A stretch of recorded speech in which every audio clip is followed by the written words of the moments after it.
4 जून को नतीजे आते ही जिस चीज ने पूरे देश को हैरान किया वो अयोध्या थी। अयोध्या का नाम लेकर तो पाकिस्तान जैसे देश ने भी हिंदुओं का मजाक उड़ाना शुरू कर दिया। देश भर में अयोध्या के लोगों को गलत गलत बातें बोली जा रही हैं। कुछ लोग तो सोशल मीडिया पर यह दावा कर रहे हैं कि 4 जून के नतीजों के बाद से अयोध्या में भगवान श्री राम का मंदिर सूना पड़ गया है। बीजेपी की हार के बाद अब श्रद्धालु राम मंदिर में दर्शन करने ही नहीं आ रहे। लेकिन अब जो सच हम आपको बताने जा रहे हैं वो आपके होश उड़ा देगा। दरअसल अयोध्या के नाम पर इतना खतरनाक खेल चल रहा है जिसका शिकार जाने अनजाने में आप भी बन चुके हैं। बोला जा रहा है कि बीजेपी अयोध्या में हार गई, जबकि सच्चाई ये है कि बीजेपी अयोध्या में नहीं बल्कि फैजाबाद में चुनाव हारी है।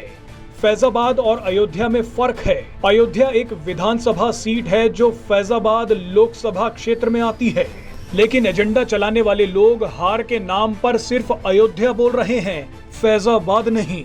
फैजाबाद लोकसभा क्षेत्र में 5 विधानसभा सीटें आती हैं, जिनमें पहली सीट अयोध्या है, दूसरी सीट रुदौली, तीसरी मिल्कीपुर, चौथी बीकापुर और 5वीं दरियाबाद है। इन 5 में से सिर्फ अयोध्या सीट ऐसी है जहां बीजेपी ने समाजवादी पार्टी को चुनाव हरा दिया। बाकी 4 विधानसभा सीटों पर समाजवादी पार्टी की जीत हुई, लेकिन नैरेटिव ये चलाया गया कि बीजेपी अयोध्या ही हार गई।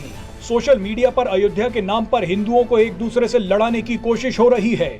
हिंदुओं के दिलों में अयोध्या के लिए जहर भरा जा रहा है।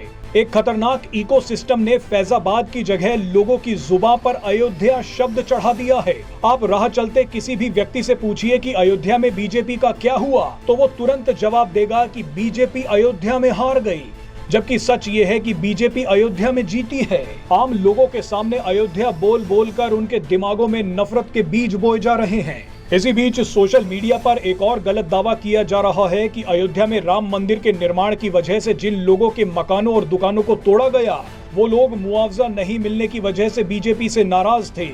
जबकि सच्चाई ये है कि जिस अयोध्या में मंदिर, एयरपोर्ट, अस्पताल और सड़कें बनाने के लिए मकानों और दुकानों को तोड़ा गया, वहां से तो बीजेपी जीत गई है। बीजेपी उन विधानसभा क्षेत्रों में हारी है जहां ना तो मंदिर बना और ना ही उसकी वजह से किसी मकान और दुकान को तोड़ा गया। बार बार फैजाबाद की जगह अयोध्या बोलकर नकारात्मक प्रचार किया जा रहा है। ये बात सही है कि बीजेपी फैजाबाद सीट हार गई। इसकी 3 बड़ी वजह हिंदू वोटर्स का जातियों में बंटना, बीजेपी के लल्लू सिंह के खिलाफ एंटी इनकम्बेंसी का होना और संविधान बदलने पर झूठ फैलाया जाना शामिल है।